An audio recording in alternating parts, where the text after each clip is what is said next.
America का ऐसा धर्मगुरु जिसके अंधविश्वास में आकर 900 से अधिक लोगों ने आत्महत्या कर ली थी। जोन्सटाउन मास सोसाइटी इसे इतिहास की सबसे बड़ी आत्महत्या की घटना मानी जाती है, जिसे सुनकर हर कोई दंग रह जाता है। यह घटना 18 नवंबर 1978 को घटी थी, जिसमें 900 से भी ज़्यादा लोगों ने एक साथ आत्महत्या कर ली थी। इस घटना का कारण जिम जोन्स नाम का एक व्यक्ति है। कौन था जिम जोन्स? जिम जोन्स एक साम्यवादी विचारधारा का व्यक्ति था, जो खुद को मसीहा मानता था, जिसका जन्म 13 मई 1931 को एंटियाना के क्रेटा में हुआ था। जिम जोन्स के बचपन के दोस्त बताते थे कि उसे बचपन से ही जन्म और मृत्यु पर काफ़ी दिलचस्पी थी और वो अक्सर अपनी प्रॉपर्टी पर जानवरों का अंतिम संस्कार किया करता था, और एक बार तो उसने बिल्ली की चाकू मारकर हत्या कर दी थी। जिम जोन्स को जानने वाले बताते हैं कि वो बहुत ही तेज दिमाग का लड़का था और किताबें पढ़ने का बहुत ज़्यादा शौकीन था। जिम जोन्स पूरी तरह से कम्युनिस्ट था और भगवान पर विश्वास नहीं करता था, और वह लोगों के बीच एक धर्मगुरु बन गया। इसीलिए उसने ज़रूरतमंद लोगों की मदद करने के लिए 1956 में पीपल्स टेम्पल नाम का चर्च बनाया। जिम जोन्स में ऐसी काबिलियत थी कि वह अपनी बातों से ही लोगों का दिल जीत लिया करता था। यही कारण है कि हजारों लोग जिम जोन्स से प्रभावित होकर उसके अनुयायी बन गए थे। जिम जोन्स कम्युनिस्ट होने के कारण उसके विचार अमेरिकी सरकार से नहीं मिलने से और वह सरकार से नफरत करता था। इसलिए जिम जोन्स ने गुयाना के जंगलों में अपना एक अलग ही गांव बसाया और अपने बसाए इस गांव को जोन्सटाउन नाम दिया। उसके अनुयायी उससे इतने प्रभावित थे कि वे जिम के साथ रहने आ गए। जिम जोन्स खुद को भगवान सोचने लगा था और अपने द्वारा बसाए गए गांव को अपने ही तरीके से चलाने लगा।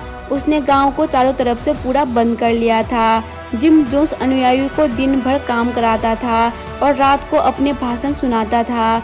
अंदर से किसी भी लोगों को बाहर जाने की अनुमति नहीं थी। अगर कोई थोड़ी भी गलती करता तो उसे बहुत मारा पीटा जाता था और बहुत कठोर सजा दी जाती थी। रात में भी लोगों को सोने नहीं दिया जाता था। जिम जोन्स के ही भजन सुनाने को रात भर लोगों को जगाए रखते थे। कोई व्यक्ति वहां से भाग न जाए, इसके लिए उसके सिपाही गांव के चारों ओर रात दिन पहरा लगाते थे। अब धीरे धीरे जिम जोन्स की असलियत कुछ अनुयायियों को भी पता चलने लगी, लेकिन वे वहां से निकलने के लिए कुछ भी नहीं कर पा रहे थे। अमेरिका के सरकार को जब जोन्सटाउन में हो रहे अत्याचारों के बारे में पता चला तो नवंबर 1978 को एक कांग्रेसमैन लियो रैन को इस जगह का मुआयना करने भेजा गया। वे अपने साथ मंदिर के सदस्यों के रिश्तेदार, एनसीबी के कैमरामैन और विभिन्न पत्रकारों को लेकर गए थे। लियो रैन 15 नवंबर को गुयाना पहुंचते हैं, जहां जिम जोन्स लियो और उनकी मंडली का अच्छे से स्वागत करता है और एक समारोह रखता है।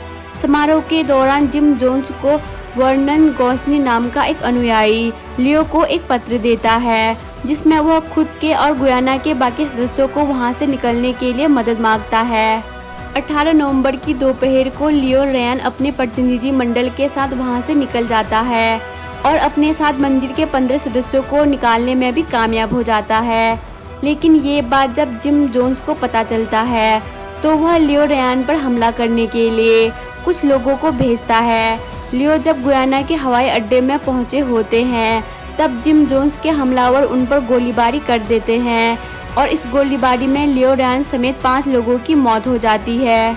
यह वही दिन था जो कि अमेरिका के इतिहास का काला दिन बन गया था, क्योंकि इसी शाम जोन्सटाउन में 909 लोगों ने आत्महत्या और हत्या कर ली थी, जिसमें 304 बच्चे भी शामिल थे और सभी लोगों की मौत साइनाइड जहर की वजह से हुई थी। इस दिन कुल मिलाकर 913 लोगों की मौत हुई थी। बाद में छानबीन में आत्महत्या के दौरान हुई ऑडियो रिकॉर्डिंग की 45 मिनट की क्लिप भी मिली थी। इस रिकॉर्डिंग के अनुसार लियो रैन की हत्या के बाद जिम जोन्स को पता था कि अमेरिका सरकार जोन्सटाउन पर कार्यवाही करने आएगी। इसीलिए जिम जोन्स ने अपने सभी अनुयायियों को एक जगह इकट्ठा किया और उन्हें बताया कि अमेरिकी सरकार हम सबको मारने आ रही है और जो लोग बच जाएंगे वे उनके साथ बहुत ज़्यादा अत्याचार करेंगे।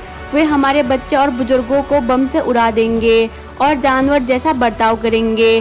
जोन्स लोगों से कहता था कि मौत से मत डरो, यह हमारा दोस्त है और बस जिंदगी की एक अगली सीढ़ी है ऑडियो टेप से पता चलता है कि जोन्स की पत्नी बच्चों की मौत का विरोध करती है, लेकिन जोन्स उसे जबरन रोक देता है। ऑडियो टेप के अंत में जिम जोन्स कहता है कि हमने आत्महत्या नहीं की, हमने एक अमानवीय दुनिया की स्थितियों का विरोध करते हुए क्रांतिकारी आत्महत्या का कृत्य किया है।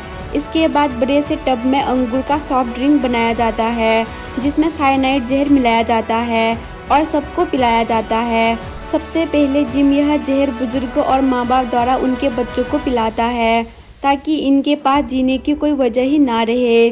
कुछ अनुयायी जिम जोन्स के इतने पक्के भक्त बन गए थे कि जिम कुछ भी कहे तो वे करने को तैयार होते थे, लेकिन जो ड्रिंक पीने को तैयार नहीं थे उन्हें ज़बरदस्ती पिलाया गया और कुछ ही समय में वहां लोगों की लाशें बिछ गई। इसके बाद जिम जोन्स को भी उसकी कुर्सी पर तकिए में आराम से बिठाया गया और उसके सिर पर गोली का निशान था।